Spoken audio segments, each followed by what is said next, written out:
Good evening, everyone, and thank you for joining me once again. This evening, we are going to take a look at a New Testament passage, very popular, commonly called the Great Commission, and it is recorded in Matthew chapter 28, verses 19 and 20. We are going to focus on the Make Disciples section of the passage, so we would leave some of the other things out for now, unless it comes out in the Q&A. But more importantly, I hope to be able to share with you some insights as to how we may need to look at this making disciples concept from a slightly different viewpoint, and perhaps stretch our imagination and re-look at some of the things that we do and consider the evidence and the information that I would share with you this evening. As a good Bible student, we will look at the background of chapter 28, verses 19 and 20, but it begins from verse 16. Now in verse 16 of chapter 28, we would find that the 11 disciples, and there are 11 now because Judas was no longer with them, and these disciples, part of the 12, went away into Galilee, and Galilee is actually at the northern part of Israel, to the mountain which Jesus had appointed for them. And so they headed to a mountain in Galilee to meet Jesus. When they saw Jesus, verse 17, they worshipped him, but some doubted. Now, the intent of this word worship is actually meaning to bow down. One of the things that we seldom dig in underneath is that the word worship comes from the Greek and Hebrew word, literally meaning to pay respect and obeisance by lying down, even prostrated on the ground and face on the ground. And that's generally how the word worship has been translated. But bow down is actually a very good word to use. And you normally do that when you meet someone of authority, when you meet someone that you respect greatly, you meet somebody that is of higher significance. And that's what happened here. And in verse 17, the sentence says, but some doubted. Now, the word doubted is important for us to take a look at because it is seldom used in that sense. The word doubted is similar to the word used by Jesus with regards to, how shall I say, when Peter was on the water with Jesus and Jesus was walking on the water, and suddenly Peter doubted and he sank. And that's the same word here, doubted. All right? And Jesus came in verse 18 to speak to them, and he declared that all authority has been given to him by the Father. And these are words that are said after the resurrection. And that's the background for us this evening. Our primary text is taken from Matthew chapter 28, verses 19 and 20. And our focus is very much on the making disciples and teaching concepts of this passage. And it reads in the New King James, "Go therefore and make disciples of all the nations, baptizing them in the name of the Father and of the Son and of the Holy Spirit." Verse 20, "Teaching them to observe all things that I have commanded you, and lo, I am with you always, even to the end of the age. Amen." Now, one of the things that you may notice in some of your Bibles is that you have footnotes like this, C, right here, and it says M omits therefore. Basically, it purely says that in the majority Greek text, the word therefore is not there. And so it omits that. So if you have a Bible that focuses the primacy of the majority Greek text, then you don't have this therefore. And since this is the New King James, NKJV, it doesn't follow the majority text. What it does, it follows the textus receptus primarily, and the word therefore exists. So you get a footnote. Now the second one is D here, and you find that it is right here. The NU omits amen. The NU would be the Nestle or the Nestle Allen, together with the United Bible Society Greek text, and that version of the Greek text as they compile it doesn't have the word amen to it. And so that would be another variation. And so you do get that in the New Testament largely, and it gives you these kinds of footnotes so that you as a reader of the English New Testament will be able to have a bit more information with regards to some of the words and some of the differences, or we use the word variances, okay? And here you have one here and one here. Now this is our primary text, and we will focus on the disciple-making context. So let's break down the entire 2 verses. It begins with go therefore. And hence the word go therefore is poreomai. And it says go therefore and make disciples. Go therefore has this set of Greek words, poreomai, basically to say that you are traveling, you're walking, you're on a journey, you're traversing a trail.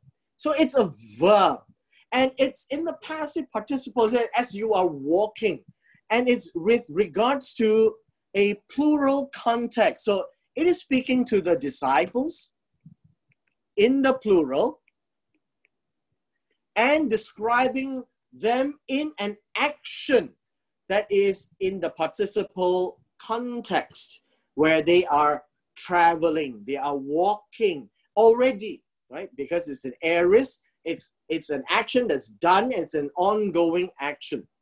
And so that's the concept of this particular statement, go therefore. Now, we will ignore therefore, because some of the Greek text doesn't have the word therefore. So that's what go actually means. Now, if you notice, go is not a command. And you may have heard many sermons focusing on the word go right here, as if it was an instantaneous action that you must carry out as you hear the words. But in the Greek, that's not how it is represented. And now we ask ourselves this question: what journey are the disciples supposed to be on? Where are they going? Jesus have said that he's going away, and they have no idea. And so now the words are presented in a way where it is saying that as you're going, as you're on this journey, and so there is an understanding of a journey that the disciples are on. And I'm here to suggest to you to take a look at Genesis chapter 18, verse 19. And it's about the way of the Lord, the journey that God wants us to take. And it is a journey of faith that leads one to the Father. Now, all the way from the book of Genesis, you'd be surprised that it's been talking about a journey, the way of the Lord, that Abraham was referenced in this particular passage. And so you can see this. This is what we call the way of the Lord. Genesis chapter 18 verses 19 reads this: for I have known him. So God is saying, and this is a conversation that is taking place after God met up with Abraham, told him that he will have a son this time next year, and decided to let him in onto his little plan to destroy Sodom and Gomorrah. And so somewhere there, God discusses this concept. For I, God, have known him, Abraham, in order that he, Abraham, may command his children and his household after him, that they keep the way of the Lord, to do righteousness and justice, that the Lord may bring to Abraham what he has spoken to him. Now, we may not have read this verse very much, but it is an incredibly important verse that speaks about the way of the Lord. And what is that way of the Lord? It's about God talking to Abraham that he has to command his children after him to do, to keep the way of the Lord. What is that way of the Lord? Remember, Abraham started his journey from Ur of Chaldees, went to Haran, and then came down south to Canaan, and he stayed at the Negev, at the Mamre, right, at Hebron. And so the idea here would be the way of the Lord, or the way that God has so instructed him to take. It is to tell Abraham that he's on his journey with God. And this journey is totally by faith. And that is the intent, is to keep this way of the Lord, to let the next generation know, to make sure they too keep the way of the Lord, and to command them to keep the way of the Lord, and also to do righteousness and justice. And so this is the model that we will be using, and that's what has been happening, right? Now, let me just turn your attention to the next passage. What did Jesus say about himself? Jesus also used the same terminology. John chapter 14, verse 6, that he is the way, right here, the truth and the life.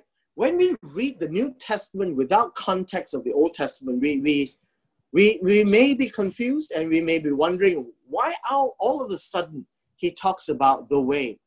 The way is very clear in the Old Testament teaching that it is a journey. And this journey in John chapter 14, verse 6, is that this particular path that Jesus is declaring about himself, that it leads to the Father. And so this is the path, and that's the same path that Abraham took.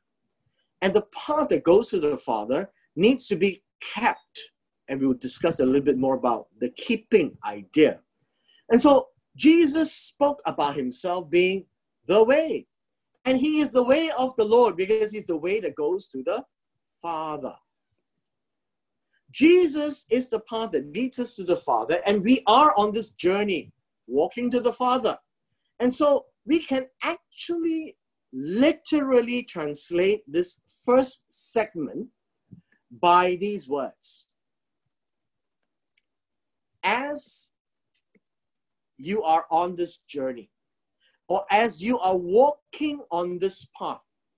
So the word go, therefore, can be understood as you are on this journey, or as you are walking this way or this path. And hence, we are beginning to expand on Matthew chapter 28, verses 19 and 20. Jesus is the way, and symbolically speaking, they are also on this journey, and this journey is to lead them home to the Father, as described by Jesus. Our next set of words is make disciples. Very much our focus for this evening. And this idea of disciple making has been very popular. I have been part and parcel of a disciple making work a long time ago as well, with the Navigators of Canada. And making disciples is a big thing now, and everything is about making disciples. But let me expand this, just like how we have done with the word go, therefore. Make disciples is another set of Greek words. So it's here, as we can read on the screen, verse 19. Make disciples of all the nations. And we'll look at make disciples. It comes from the Greek word matheteo. It is to instruct, to disciple, to enroll someone to be a scholar. That you want somebody to join you to become a student. And it is also a verb. It is to go and do something about this matheteo. And interestingly, I have highlighted in yellow here, this verb is the imperative in this entire 2 verses. And so if you hear any sermons, they should be focusing on the make disciples verb, which is an imperative. And by imperative, we understand it to be a command that you need to listen and act on that verb. So matheteo is to instruct. And that's all we will ever glean from the Greek. What can we actually know of make disciples? So let me ask you all a couple of logical questions. We spoke about making disciples very much in a vacuum. And so when we read the words make disciples in the 21st century, we actually conjure our own definition. And we have been doing that for a long time, I must admit to you. But what about the fact, how did Jesus think of making disciples?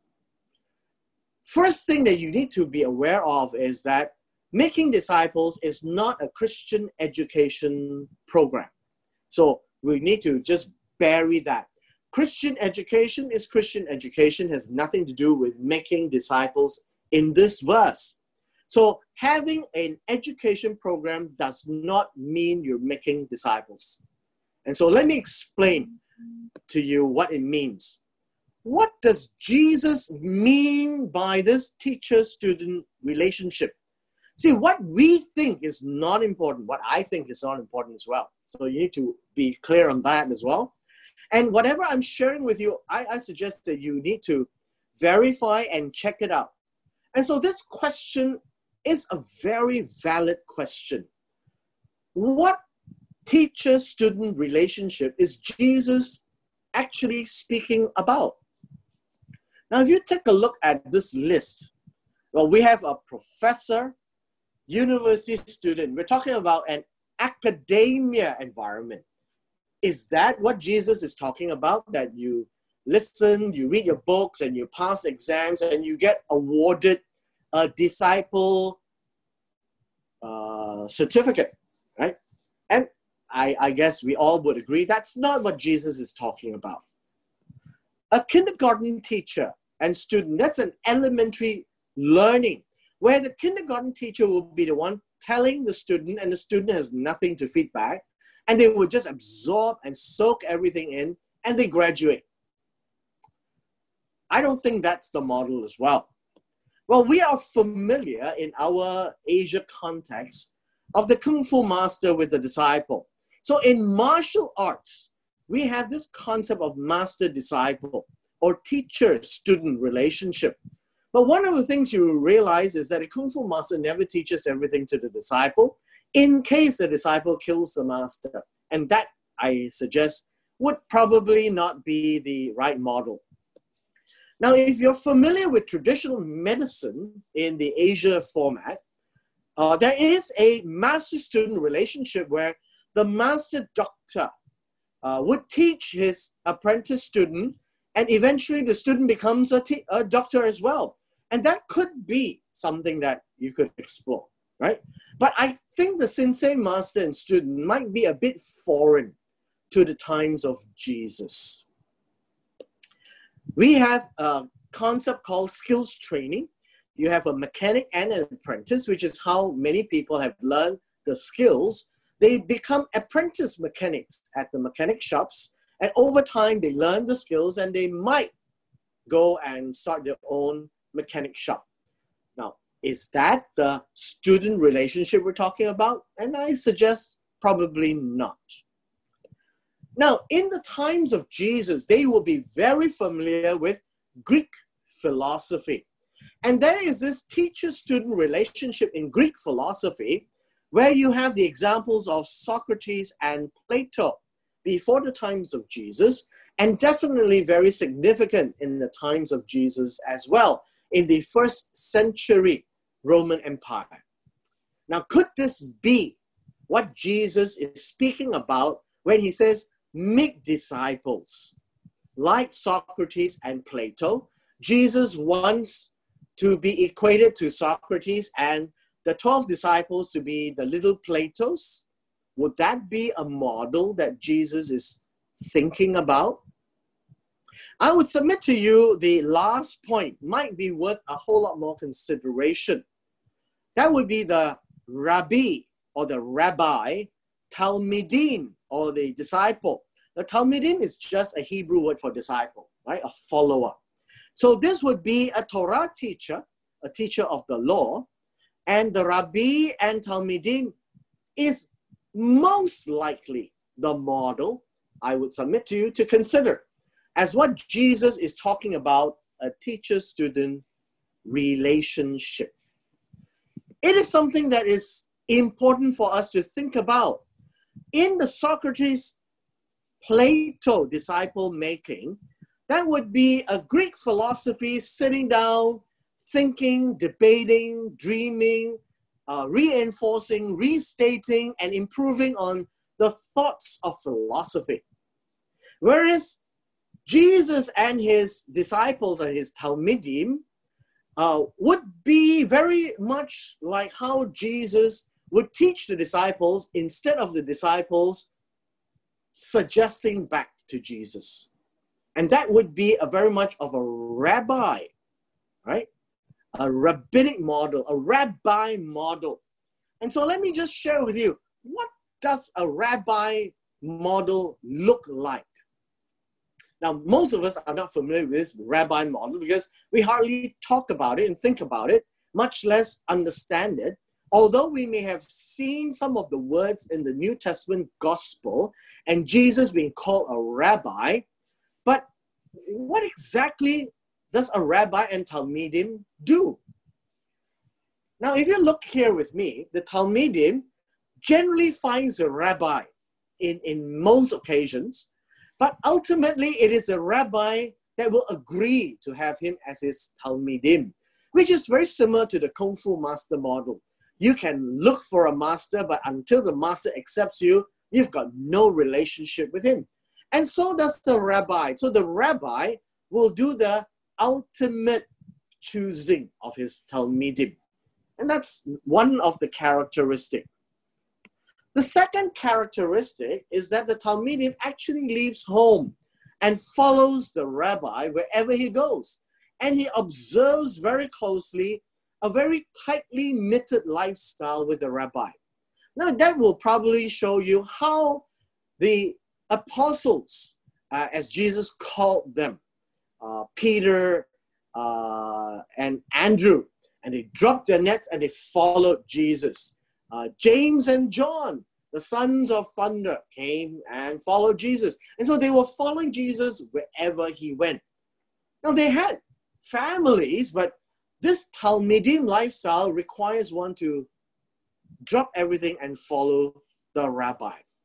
Now, would that be a talmidim rabbi model? The third one is this. The purpose of following the rabbi is very much to understand the interpretation of the Torah by the rabbi. And the talmidim or the disciple will follow closely that line of interpretation. And that's how it usually becomes the passing down of a legacy. Now we read in the Acts of the Apostles, we have Paul, who is supposed to be a disciple, a student of Gamaliel. He is a very well-known rabbi, and there are documents about him. So, and that's something that you can think about as a rabbinic model. The talmidim also aims to become a rabbi one day, and to have talmidims of his own, to teach the same interpretation of the Torah. And so the idea here is that the rabbi has a bunch of Talmidim, which are his disciples, learn everything, and then becomes the rabbi's legacy, so to speak, and passes down to the next generation. The last one is that the hope of the rabbi hopes that not just the next generation will follow, he's hoping that every generation that follows will be able to interpret the Torah the same way. And so you find that in the rabbinic model, we do have clashes because one rabbi would say this and another rabbi would say that. But basically what I'm trying to show you is that the rabbinic model or rabbi-talmidim model works this way. So it really depends on who the rabbi is and who the talmidim is following. So would this be a viable model that Jesus had in mind? Now, one particular danger from a Gentile viewpoint, not a Jewish viewpoint, but from a Gentile viewpoint, because we're not familiar with a rabbi-talmidim model, is the concept of apostolic succession. Now, this is very dangerous because people will come to a point where they will say, well, Peter taught me and I'm to teach you and you're to teach somebody else. And we have this long line of traditions and interpretations. And then I would say, Peter would be the leader of the 12 apostles. So my line of interpretation will be the most authoritative. And that's the danger from a Gentile viewpoint, a non-Hebrew viewpoint. And this is something which has happened in the non-Hebrew arena. So we need to avoid this concept at all costs. But if you examine what Jesus said, just examine what Jesus said. In Matthew chapter 5, from verses 21 to 58, that would be the Sermon on the Mount, the first chapter of it, and the second half of this chapter. It's a very long one. And you would see a pattern that Jesus said, you have heard it was said. And he explains what the people who have heard being taught by the Pharisees and by the teachers of the day. And then Jesus comes around and says, but I say to you. Does that sound like a rabbi teaching? Does that not sound like Jesus is trying to correct the interpretation of the Torah that is taught by other people? And then he comes as the Son of God to bring forth the correct spirit of the interpretation, to correct the problems and the errors of the day. That's a rabbinic model. That's a rabbi-talmidim model. John chapter 3, verse 2. Nicodemus came to Jesus by night, and what did Nicodemus call Jesus? Rabbi. Obviously, he would know what rabbi is. And so he says, we know that you are a teacher, come from God. So a rabbi is actually a teacher of the law, of the Torah. His explanation, his interpretation will be respected. Now, Mark chapter 12, verse 32, the scribe said to Jesus, well said, teacher. That would be the rabbi or rabbi, right? You have spoken the truth. For there is one God and there is no other but he. And this is when Jesus recited the Shema. Hear ye, O Israel, the Lord your God, the Lord is one. And Jesus is called teacher. It's the same word as in Matthew chapter 28, verse 20. Teaching them. That's the same word, teacher. And so Jesus is being represented by using the same set of Greek words. Luke chapter 6, verse 40, and you'll see this over and over again. A disciple is not above his teacher. Jesus is teaching his disciples that they are not above Jesus. But everyone who is completely trained will be like his teacher. So when you graduate in this rabbi arena, you will be equipped to be like the rabbi, to find your own Talmidim and to teach them the same. And so this slide is to show you that Jesus is the rabbi Talmidim model that he has been doing throughout the 4 Gospels. It is not any teacher-student relationship that we concoct or we try to use Greek words to describe, because there is a model that Jesus has used. And so let me just show you a couple of verses that when you go back and read the 4 Gospels again, and you read it in this Rabbi Talmidim model, as Jesus have these disciples around him, following him, and when Jesus spoke these words, does it not sound very much like a rabbi? Carry your cross and come after me. Talmidim follows after the master. Forsake all you have. Hate your father, mother, wife, children, brothers, sisters, and own life. And when we read this in Luke chapter 14, it means the word hate is love more than Jesus. You must love Jesus more than everything else. If you love Jesus more than everything else, then you can forsake and carry a cross and come after me. Love one another. You are now part and parcel of that family with Jesus. The disciple is to be like his teacher, a servant like his master. When completely trained, he'll be like the master. Wash one another's feet as disciples. Live like the teacher, even having nothing to eat, and go wherever he goes. The world will hate you because it hated Jesus. And so the disciples need to understand that whatever treatment that the master has, they will be treated the same. Meet the people that is against the norm of the day. He met with tax collectors and sinners, teaching the disciples privately, teaching the multitude, teaching the disciples not to follow the traditions of the elders. Notice, traditions and not about the Torah. Abide, continue in the words, what Jesus has said. Bear much fruit. And so I think if we read the whole 4 Gospels again, in light that Jesus is the rabbi, having 12 Talmidim with him, and they are taught by Jesus all these things. And so the question would be, what did Jesus teach? That would be the most important thing to think about. And so you need to read the Gospels again and figure that out. Moving forward, all the nations. Who are the nations? It says every nation. All the nations.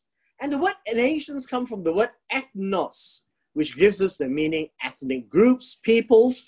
And I can show you that it is largely translated as Gentiles, much in the New Testament. So nations would be everybody else.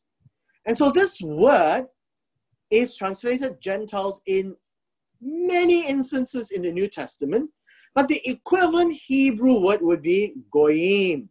And goyim in the Hebrew is also used to refer to nations other than Israel. And so the Hebrews, or Israel, has a word for the rest. And we had this newly invented word Gentiles to be applied to the word nations or ethnos. And I think if you understand it as nations, that will help us to understand the context of the Bible a lot clearer. And so the context of making disciples or forming this rabbi and Talmidim model is with other people, right? With other people. Now we move on to the next verse in verse 20, teaching them. And the word teaching is exactly like how it describes Jesus as a teacher. And the word here in teaching is didasko. Didasko is to be a teacher, to impart doctrines, expound the word. And in the Greek, it is very interesting. It is a present tense. It is an ongoing participle and is active. Means the one who is doing the teaching are the disciples, because Jesus is speaking to them. The disciples are to make disciples or form rabbi or rabbi, talmidim relationships with all the nations. And in verse 20, the disciples now become rabbi, is to teach them. Who is them? Is to teach these same disciples of the nations. Exactly what would this teach be about? The word is didasko in the Greek. And so you could check this out yourself. We are told that it is a prolonged form of a primary verb, dao. That is the middle word here, right? And it is the intent to focus on the learning aspect. So the teaching, although we see it as primary action, helping one to learn is actually the intent. That would be the resulting action or resulting effect of the word to teach. So didasko gave us an understanding that the one who is doing the teaching is doing it with the intent that the one receiving the teaching will learn. And that's the depth of the Greek. But then what is that Hebrew word? Because this is about a rabbi and talmidim. It is a Hebrew concept. And so I suggest that it may be valuable for us to examine what may Jesus have meant by teaching. So instead of a Greek understanding, and let me show you the Hebrew understanding. And this is where we learn. In H3384, we read of the word yara or yara. And it's defined as what flows. As water flows down the river, or to lay or throw an arrow, or to shoot an arrow, okay? To point, as is by aiming the finger. So when you point somebody, it is actually to teach and to instruct. And that is the word in the Hebrew, yara. Now from yara comes two words. Last week, we were looking at the fear of the Lord, or fear God, and we read of H3372 as yare. What flows out from the inside, because it follows the word yara. And so this is about terror that comes out from the gut, and that's the kind of fear that it's being described. And so we find another word, mora. That would be the thing that terrifies. That's the noun. And so we have one side about fear.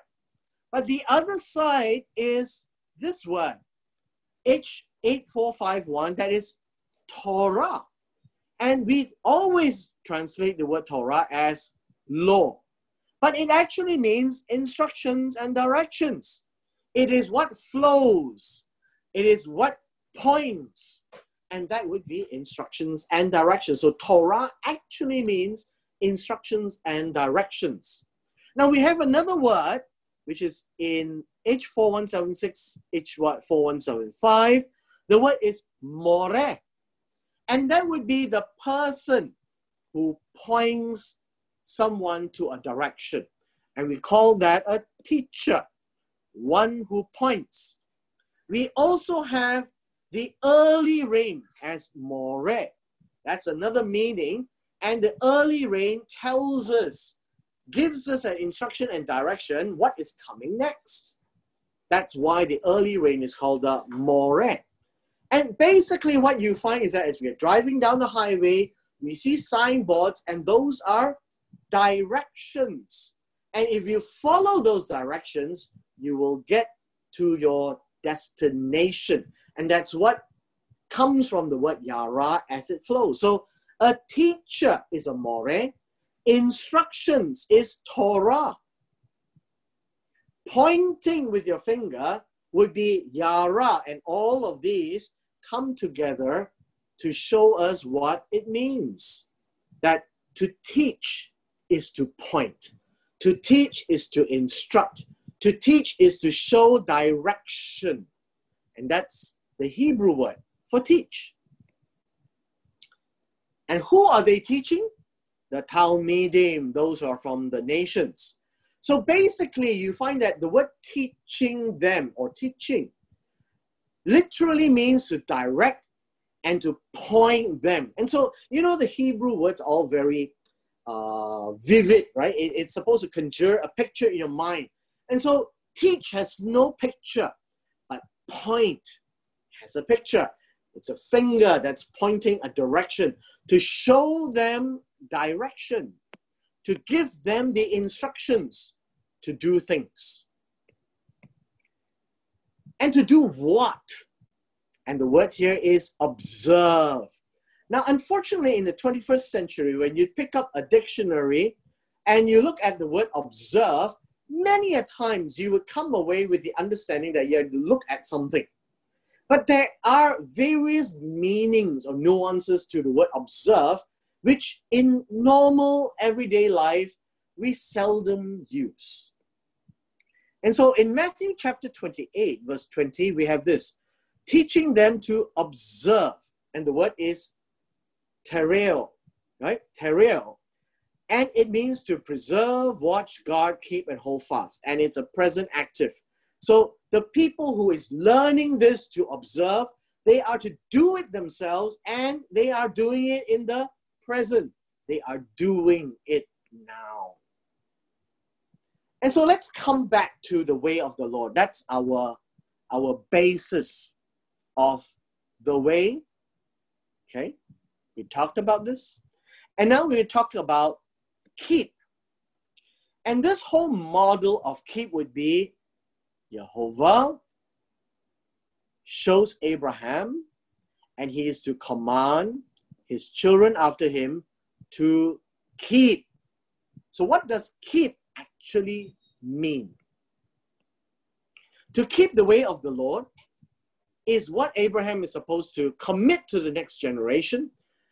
And to keep the way of the Lord, to do justice and righteousness, is also for all future generations. And so, this is what we have. The model is right here. God tells Abraham, command his children after him. And now we have in John 15:15, right here, for all things that I have heard from my Father, I have made known to you. We have the Father, Jesus hearing, commands his disciples, and his disciples to tell and teach the rest of the nations. I hope you're beginning to see that the Old Testament models and the New Testament models are exactly the same. And so the word observe literally means this, to guard something from loss or spoil, right? To keep an eye, that's where the word observe is. So we are to protect, to guard, to hold fast. And that's the Greek word for observe in Matthew 28:20.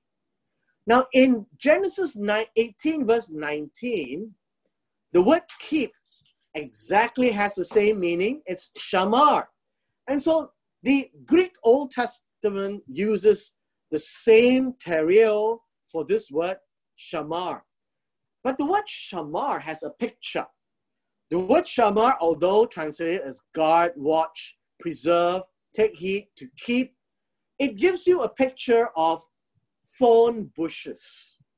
To protect the flock requires the shepherd to get thorn bushes and surround the animals so that the animals don't come out and people cannot go in to steal the sheep. And so shamar literally means to hedge about as with thorns.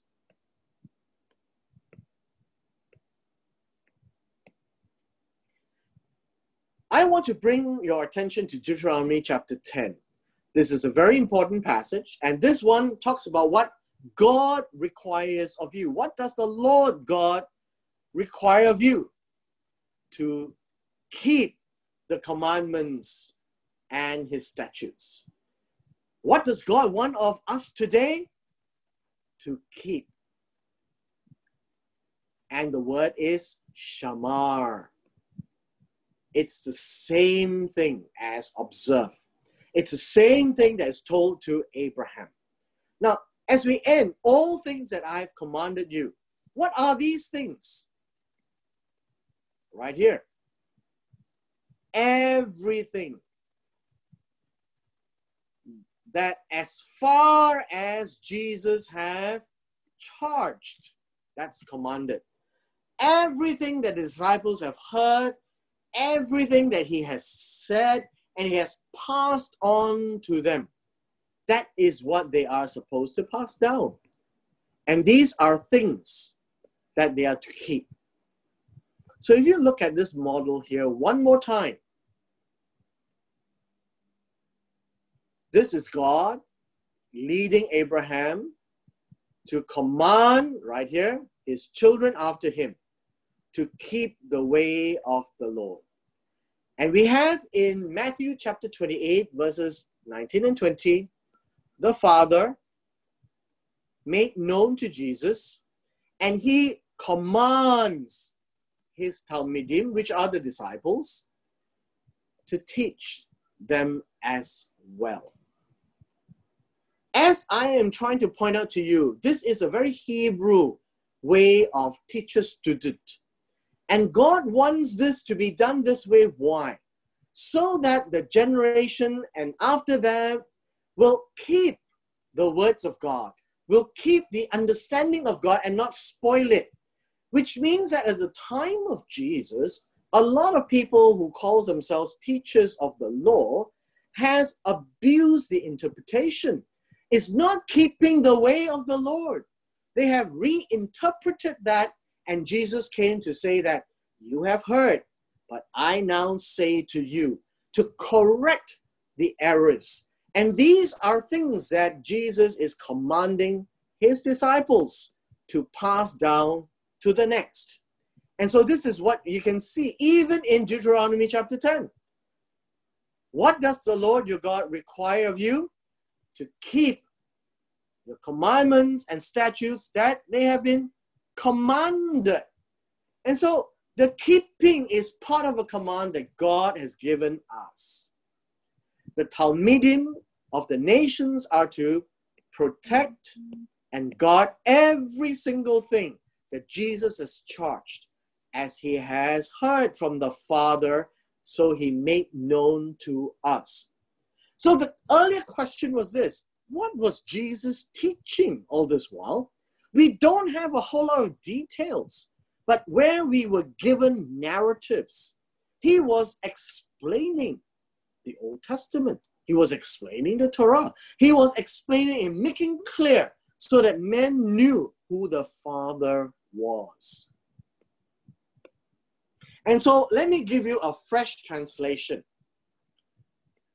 Based on everything that we have seen, we could translate Matthew 28 verses 19 and 20 this way. As you are walking this journey in the way of the Lord, point the nations to this right direction to the Lord, making them Talmidim. Verse 20, pointing directions and instructions to them who are in this same journey with you, to guard and to protect every single thing that I have so instructed you, as I heard from the Father.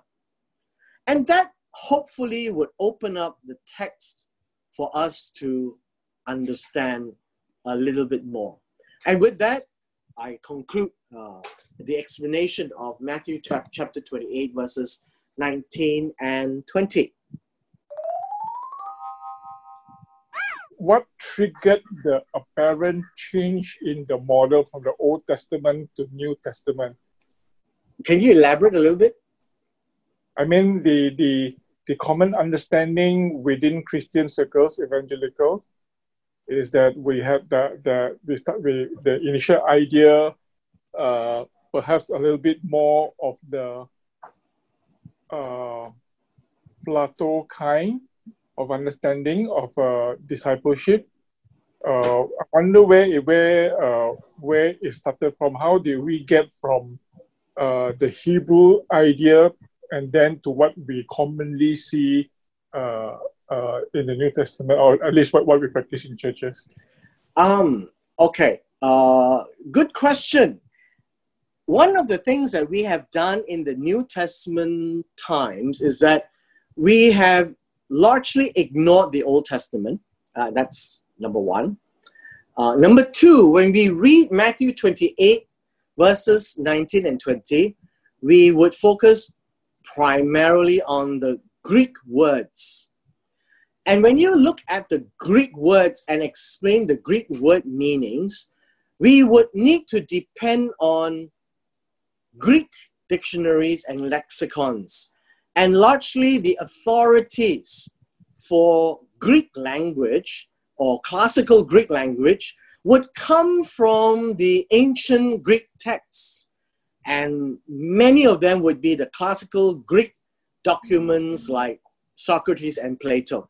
And they would describe how the words are used. And I suppose that when you follow that line of thought, there is no other way of understanding making disciples except from the very Greek idea of philosophy student and a philosophy guru. And I guess when we came down to our times, I think, largely have ingenuously invented a lot of understanding that is not there in the text. And so that's why I thought that it would be interesting to show the biblical model, at least as what I think is the Old Testament model, which is also the New Testament model, which, as I had suggested to everyone, read or reread your four Gospels again in light of these concepts and read exactly what Jesus said and who Jesus said that to and why. And you probably can see that model of the Rabbi Talmidim coming out, or I would say jumping out at us. So this still means that it is evangelism. Actually, making disciples is not particularly or specifically or intentionally referencing evangelism. Evangelism is a different focus, like in, let's say in Mark, preach the gospel to every creature, right? This particular passage in Matthew 28 is about a relationship model that we built. It is far more than preaching the gospel. And the intent is to get people to come to terms with the depth of what Jesus had taught and to make sure that the next generation also maintains that. So the idea here really is to learn the relationship with God and to then teach it to the next generation and the next generation after that. So evangelism is perhaps the starting point because we need to lead and point the nations back to God and through faith, right? And we have faith in Jesus. And for God so loved the world that he gave his only begotten son, that whosoever believes in him should not perish but have everlasting life. And that's the beginning point. And if that's all we ever do, then Matthew 28 would be missed completely. And so the relationship between the rabbi and the Talmidim, I believe, is the model that Jesus has built in his ministry. And Matthew 28 would be the instructions to propagate or perpetuate it through the generations to come. Very much like how God expected Abraham and the children that comes after him to do that.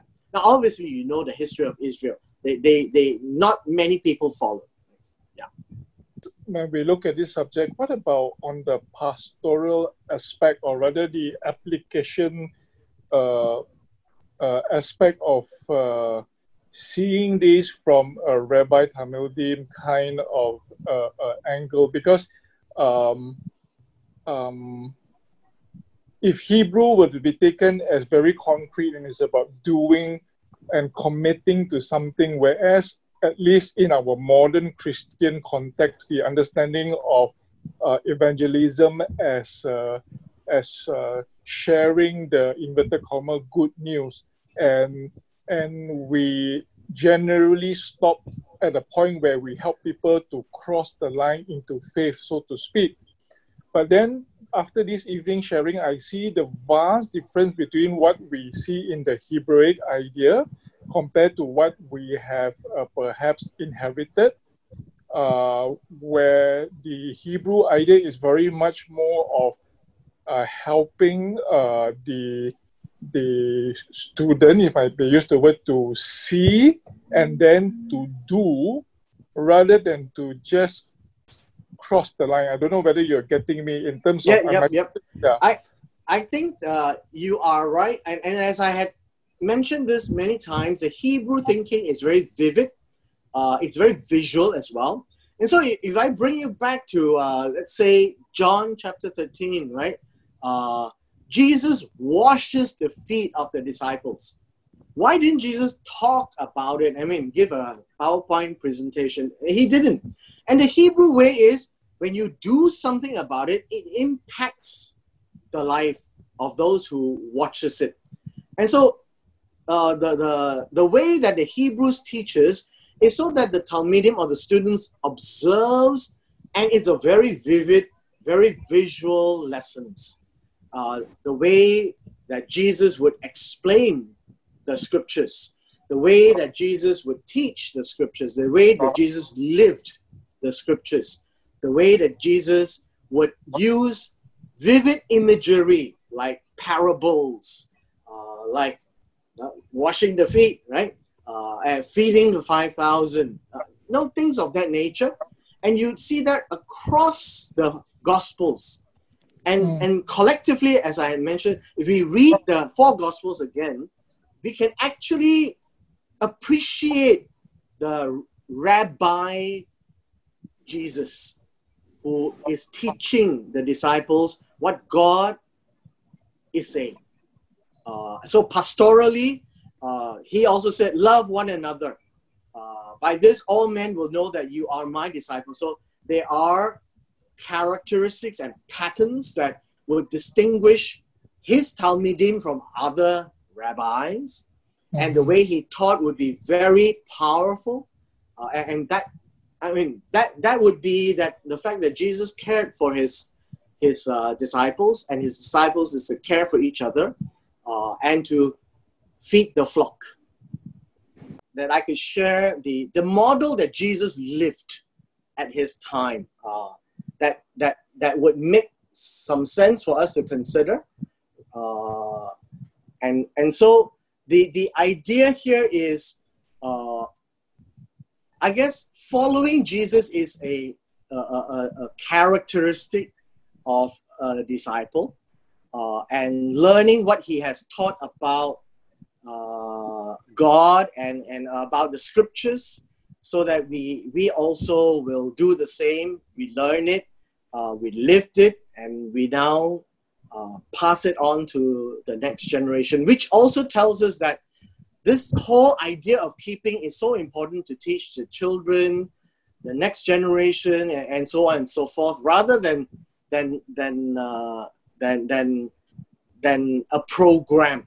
It is a whole lifestyle concept. I'm not sure whether that would be an appropriate phrase to use. Yeah. Agree with you. Yeah. Okay. Thank you. And so, yes, disciples are very much people who follow Jesus around. As you can read in the 4 Gospels, which I am encouraging all of you to go back and read the Gospels again. And don't read one Gospel. I would really encourage you all to read all 4, so that you get the pattern, and then look at what Jesus referred to the followers who are disciples, and look at the characteristic and what Jesus is trying to say. And is that a true Rabbi Talmidim model? And to differentiate his disciples from other people's disciples, like John's disciples or other rabbis. I'm sure there are other rabbis running around as well. Right? Well, thank you very much. We've come to the end, and I hope and trust that you just open up your minds and consider this model and look at ourselves and look at what Jesus have taught. And so it's so important that if we don't know what Jesus have taught, then we won't know what to keep or what to protect, to pass on to the next generation. And so it is important for us to look at the model, look at the life, re-look at the four Gospels, understand what Jesus said about so many things, and then we need to figure out what are we keeping or protecting and guarding, and what are we passing on to the next generation thereafter. And with that, I wish you all well, that you will have a meaningful and very productive and fruitful study from here on. Thank you very much, and good night.